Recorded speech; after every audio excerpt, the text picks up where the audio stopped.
कैसे आप सभी। आई होप आप अच्छे होंगे और अपने एग्ज़ाम की तैयारी में लगे हुए होंगे। मैंने आपको ईवीएस का होल सिलेबस कंप्लीट करा दिया है अकॉर्डिंग टू सिलेबस। ठीक है, सिलेबस के अकॉर्डिंग जितने भी टॉपिक थे और जितने भी आपके सीटेट में कंटेंट दिए गए थे वो हर एक एक पॉइंट जहाँ से भी क्वेश्चन आते हैं उन सबको मैंने कंप्लीट करा दिया है। कुछ इम्पॉर्टेंट चीज़ें थी जो मैंने सोचा कि एक ही जगह पे मिल जाए तो आपको शायद उससे ज़्यादा फ़ायदा हो। जैसे मैं ये सारे टॉपिक आपको पढ़ाई हुई हूँ, कुछ टॉपिक आवास में भी पढ़ाई हूँ, कुछ टॉपिक भोजन में भी पढ़ाई हूँ। जैसे जैसे जिस चैप्टर में जो जो चीज़ें आती गई हैं वैसे वैसे मैं उसे कंप्लीट करती गई हूँ। लेकिन मैंने सोचा कि अगर आपको वो चीज़ें एक शॉर्ट फॉर्म में मिल जाए, एक जगह व्यवस्थित मिल जाए, तो उसे आपको याद करने में या उसको आपको समझने में ज़्यादा आसानी होगी। जैसे आवास और भोजन, इनसे हर साल प्रश्न पूछे जाते हैं। हर साल आप सीटेट का पेपर उठा के देख लीजिए, हर साल 2 से 3 क्वेश्चन ज़रूर रहता है। तो मैंने सारे ही जितने भी आवास से संबंधित प्रश्न आते हैं उन सबको एक जगह लिख दिया है। जितने भी भोजन से संबंधित आते हैं उन सबको एक जगह समाहित कर दिया है ताकि आपको कन्फ्यूज़न ना हो और आपको हर चीज़ हर क्वेश्चन को करने में आसानी हो।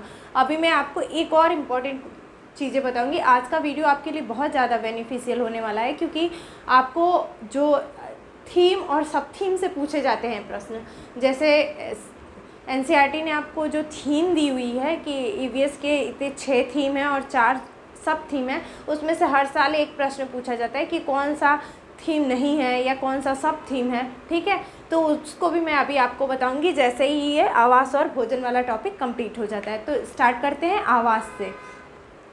हर राज्य में लोगों के अलग अलग रहने के तरीके हैं, लोगों के खान पीने अलग हैं, यानी कहने का मतलब लोगों का रहन सहन अलग है। ठीक है, इसीलिए तो कहा जाता है कि भारत विविधता में एकता का देश है। तो जो उनके रहने का तरीका है, जो उनके घर बनाने का तरीका है, हर जगहों पे अलग अलग बनाए जाते हैं। जैसे बांसों पर टिका हुआ घर कहाँ बनाया जाता है? असम के लोग बनाते हैं। क्यों बनाते हैं?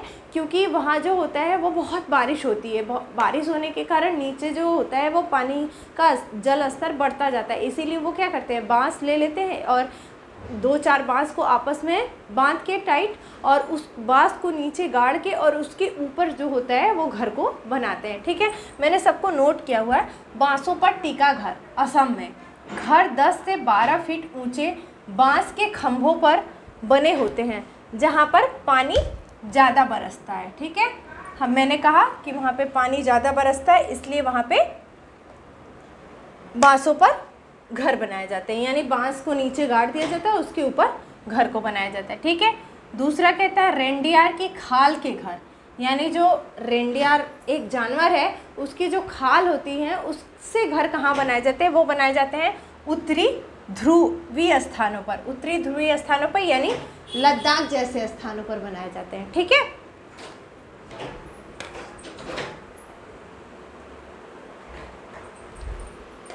रेंडियार की खाल के घर, मैंने क्या कहा कि ये ठंडे वाले इलाकों में बनाई जाती है जहाँ पे बहुत ज़्यादा ठंडी पड़ती हो। तो ये उत्तरी ध्रुव स्थानों पर जैसे लद्दाख में बनाए जाते हैं। मैं बार बार कहती हूँ कि लद्दाख में क्या होता है, 2 मंजिले घर बनाए जाते हैं। निचले मंजिले का प्रयोग ये लोग क्या करते हैं, जानवरों को रखने के लिए करते हैं, और जो ऊपर वाला फ्लोर होता है उस पर खुद रहते हैं, और जो छत होती है उस पर सामान सुखाने का काम करते हैं। ठीक है, तो ये हुई रेंडियार के खाल के घर की बात। ठीक, बात करेंगे बिना दीवार के घर, यानी जो घर होता है वो दीवार उसमें नहीं होती, यानी लकड़ी की दीवार होती है समझ लीजिए। ठीक है, ईंटों की दीवार ना होती है। वो कहाँ होती है? अमेज़न में। अमेज़न में पानी बहुत बरसता है इसलिए वहाँ क्या होती है, बिना दीवार के घर पाई जाती हैं। ठीक, मनाली में पत्थर और लकड़ी के घर होते हैं। ठीक, क्योंकि मनाली में भी ठंडी पड़ती है तो इसलिए वहाँ जो बड़े बड़े पत्थर होते हैं उनके और लकड़ियों के घर बनाए जाते हैं। ठीक है, राजस्थान में गर्मी बहुत ज़्यादा पड़ती है। हमने कहा ना कि अलग अलग जगहों पे अलग अलग घर बनाए जाते हैं क्योंकि वहाँ पे अलग अलग, भाई हर जगह का मौसम, हर जगह की जो कंडीशन इन्वायरमेंट की होती है वो अलग अलग होती है। ठीक है, तो राजस्थान में मिट्टी के घर होते हैं। इनकी दीवारें मोटी होती हैं। क्यों मोटी होती है? क्योंकि मिट्टी ठंडी करती है। ठीक है, इसलिए वो मोटी दीवार बनाई जाती है। और जो छत होती है वो कटीली झाड़ियों से बने होते हैं। ठीक, श्रीनगर में घर मैंने बताया आपको कि 2 तरीके के घर होते हैं, एक हाउस बोट होता है और एक डोंगा होता है। हाउस बोट क्या होता है भाई? हाउस बोट जो होता है वो नावों पर बने मकान, ये 80 फुट तक लंबे होते हैं और 8 से 9 फुट तक चौड़े होते हैं, ठीक है। ये वही होता है हाउस बोट, ये आपको श्रीनगर में देखने को मिलेगा। फिर बात करेंगे डोंगा की। डोंगा भी एक नाव ही है जो डल झील और झेलम नदी में पाई जाती है। यह एक घर की तरह होता है जिसमें अलग अलग कमरे होते हैं। मैंने आपको पहले भी ये चीज़ें डोंगा और ये आपको हाउस बोट के बारे में मैं पहले भी पिछले जो चैप्टर पढ़ाया था क्लास 5 का, उसमें मैंने आपको बताया था। और डोंगा पे एक डिज़ाइन पाई जाती है, मतलब डोंगा पे छोटी छोटी डिज़ाइनिंग की जाती है, उसको हम कहते हैं ख़त्म बंद। या ये आप याद रखे रहिएगा कि डोंगा पे जो डिज़ाइन बनाई जाती है वो बड़ी इंपॉर्टेंट लाइन है, ये ज़रूर पूछा जाता है। तो डोंगा पे जो डिज़ाइन या जो निशानी जो बनाई जाती है उसको हम कहते हैं ख़त्म बंद, ठीक है, उसे ख़त्म बंद कहते हैं, ठीक। तो ये तो हुई आवास की बात, कैसे कहाँ के लोग रहते हैं और कैसा घर बनाते हैं, ठीक है। अब हम बात करेंगे भोजन की, कहाँ के लोग कौन सी डिश खाते हैं और कौन सी डिश कैसे बनाते हैं। इम्पॉर्टेंट डिश है और सब के सब इम्पॉर्टेंट है, इसलिए ध्यान में रखे रहिएगा। कुछ चीज़ें तो आपको याद होंगी और कुछ नहीं, तो कहीं कहीं पे कन्फ्यूज़न भी हो जाता है, तो ये आप ध्यान में रखे रहिएगा। लिंग हू फैन डिश, ये हर बार पूछी जाती है सीटेट में। लिंग हू फैन डिश कहाँ बनाई जाती है? हांगकांग में। और ये कैसे बनती है? सांपों से बनाई जाती है, ठीक है। सांपों को भूज तल के बनाते होंगे, वहाँ के लोग भाई सांप खाते हैं, तो इसलिए हांगकांग में वो डिश बनाई जाती है जिसे हम कहते हैं लिंग हू फैन डिश, ठीक है।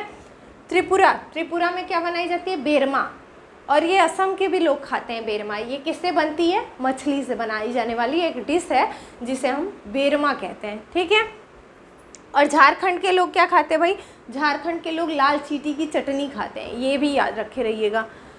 मैंने वैसे नोट किया होगा, नहीं की हूँ, नोट कर दे रही हूँ आपको। झारखंड लाल चीटी की चटनी, ठीक है। झारखंड लाल चीटी की चटनी खाते हैं वहाँ के लोग,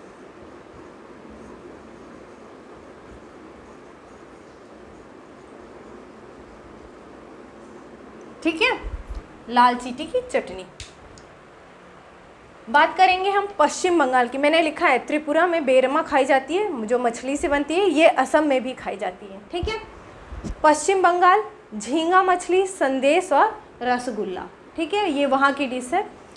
राजस्थान में क्या खाया जाता है भाई? मलाई घेवर, दाल बाटी चूरमा, ठीक। हर जगह की अपनी अलग अलग डिश है। पंजाब में तो सबको पता है चने की साग और मक्के की रोटी, ठीक है। नागालैंड में क्या खाया जाता है? मोमोज और बांस के कोपल, यानी बांस के कोपल से वहाँ कोई डिश बनाई जाती होगी, सब्जी बनाई जाती होगी, ठीक है। तो वही वहाँ के लोग नागालैंड वाले क्या खाते हैं? मोमोज और बांस के कोपल। उड़ीसा में क्या खाई जाती है? उड़ीसा की फेमस डिश क्या है? वहाँ ब्रेड सेक कर खाई जाती है, यानी ब्रेड जो होता है उसको सेक के खाई जाती है, वो वहाँ की सबसे फेमस डिश है, ठीक है। और महाराष्ट्र में बड़ा पाव, ये तो सबको पता है, बड़ा पाव महाराष्ट्र का सबसे फेमस है, ठीक है। झारखंड में देखिए लाल चीटी की चटनी और मशरूम की सब्जी, ये दोनों चीज़ें होती हैं वहाँ पे, ठीक है। गुजरात में ढोकला और लेमन राइस। गोवा में नारियल के तेल से बनी मछली। देखिए दो चीज़ें बड़ा ध्यान में रखे रहिएगा। आपको क्या करता है? मैच द फॉलोइंग दे देता है, ठीक है। 4 स्टेट के नाम अलग दे देगा और 4 इधर में अलग अलग डिश दे देगा, तो ये बहुत ही इंपॉर्टेंट है। गोवा में नारियल के तेल से बनी मछली लोग खाते हैं, जबकि जम्मू कश्मीर में सरसों के तेल से बनी मछली खाते हैं, ठीक है। ये 2-3 बार रिपीट हुआ है क्वेश्चन, इसलिए मैं आपको यहाँ पॉइंट नोट करा रही हूँ कि पूछ देता है कि सरसों से तेल की बनी मछली कहाँ के लोग खाते हैं, या तो 4 ऑप्शन दे देगा, नहीं तो मैच द फॉलोइंग दे देता है। तो जम्मू कश्मीर में सरसों और नारियल के, आप ऐसे ही ध्यान में रखे रहिए, जो गोवा है वो समुद्री इलाका है, वहाँ ज़्यादा नारियल के पेड़ पाए जाते हैं, इसलिए नारियल के तेल में बनी हुई मछली कहाँ के लोग खाते हैं? गोवा के लोग खाते हैं, ठीक है। और हरियाणा में बाजरे की खीर और कढ़ी पकौड़ा खाते हैं लोग, ठीक है। जम्मू कश्मीर में मैंने कहा राजमा और सरसों के तेल से बनी हुई मछली। मध्य प्रदेश में भुट्टे की खीर वहाँ की सबसे फेमस है। केरल में उबला टेपियोका, ये टेपियोका बड़ा ध्यान में रखे रहिएगा, ये सब्जी की तरह ही बनाई जाती है बहुत सारी सब्जियों को मिक्स करके, तो ये कई बार पूछा जाता है टेपियोका कहाँ की फेमस डिश है, तो ये केरल की है। ठीक, तो ये तो रहा आपके आवास की बात और भोजन की बात। मैंने दोनों को एक जगह पे कर दिया है ताकि आपको कहीं पे कोई कन्फ्यूज़न ना हो। ये हर चैप्टर में अलग अलग दिया गया है, ठीक, लेकिन मैंने एक शॉर्ट फॉर्म में आपको दे दिया ताकि आपको याद करने में या समझने में आसानी हो। अगर आप इसका स्क्रीनशॉट लेना चाहें तो ले सकते हैं, ठीक है। इसके बाद हम बात करेंगे जो ईवीएस में आपको थीम दी गई है और सब थीम दी गई है। आपके पास 6 थीम है, ठीक है, परिवार एवं मित्र, भोजन, आवास, जल, आस पड़ोस, हम जो करते हैं, हम जो सोचते हैं। इसके बाद क्या है, सब थीम है, ठीक है। सब थीम में आपका आ जाएगा पेड़ पौधे, पशु और मित्र, ठीक है। ये सब हो गया आपका सब थीम। 4 सब थीम है और 6 थीम है और 4 सब थीम है। तो ये आप ध्यान में रखे रहिएगा, क्योंकि क्वेश्चन पूछ देता है कि इसमें से कौन सा एनसीईआरटी द्वारा ईवीएस का थीम नहीं है, ठीक, या कौन सा सब थीम नहीं है। तो मैं इसे इरेज करूं। अब थीम और सब थीम की बात करते हैं। ये भी पॉइंट नोट करे रहिएगा, डोंगा पे जो डिज़ाइन बनाई जाती है उसे ख़त्म बंद कहते हैं, ठीक है। मैं इरेज कर रही हूँ, आपको अगला थीम और सब थीम की बात करते हैं।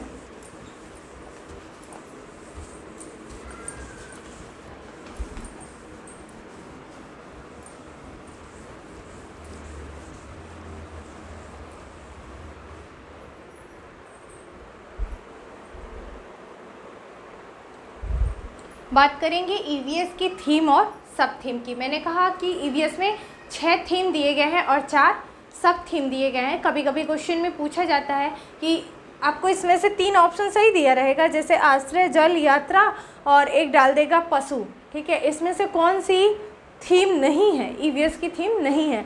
तो आपको पता है कि पशु क्या है या एनिमल्स क्या है, उसकी सब थीम है, ठीक है। तो आप ध्यान में रखे रहिएगा, ठीक, दोनों को मिक्स करके दे देता है। तो परिवार एवं मित्र, भोजन, आश्रय, जल, यात्रा, हम जो करते हैं, जो सोचते हैं, ठीक है, यही इसकी 6 थीम है। आपको याद हो जाएगी, अपने से जोड़ करके लेके चलिए तो आपको अपने आप याद हो जाएगा। परिवार एवं मित्र यानी सबसे पहले आप क्या देखते हैं, फैमिली को देखते हैं, ठीक है, अपने फ्रेंड सर्कल को देखते हैं। उसके बाद आपको सबसे ज़्यादा ज़रूरी जो चीज़ है वो क्या है, खाना, ठीक है, खाना, फिर जल, वही खाना, भोजन, पानी, सबको चाहिए। फिर क्या है, आश्रय, रोटी, कपड़ा और मकान, ऐसे याद रख लीजिए, ठीक है। आश्रय यानी रहने के लिए आपको घर चाहिए, ठीक। उसके बाद भाई जब अच्छी व्यवस्था हो जाएगी, आप अच्छे पैसे वाले हो जाएंगे तो क्या करेंगे, यात्राएं करेंगे, ठीक है। फिर उसके बाद हम जो करते हैं, हम जो सोचते हैं, यानी आपके पास और ज़्यादा पैसा हो जाएगा तो आपको जो इच्छा आप वो करिए, ठीक है। तो ऐसे आप अपने आप से रिलेट करके याद करेंगे तो ये आपको 6 थीम याद हो जाएंगे। उसके बाद बात करेंगे सब थीम की। सब थीम में पहला क्या है, रिलेशनशिप यानी रिश्तेदारी, ठीक है। दूसरा क्या है आपका वर्क एंड प्ले, कार्य एवं खेल। तीसरा क्या है, एनिमल यानी पशु या जीव जंतु। और चौथा क्या है, प्लांट यानी पेड़ पौधे, ठीक है। मैं आपको यहाँ हिंदी में भी नोट कर दे रही हूँ।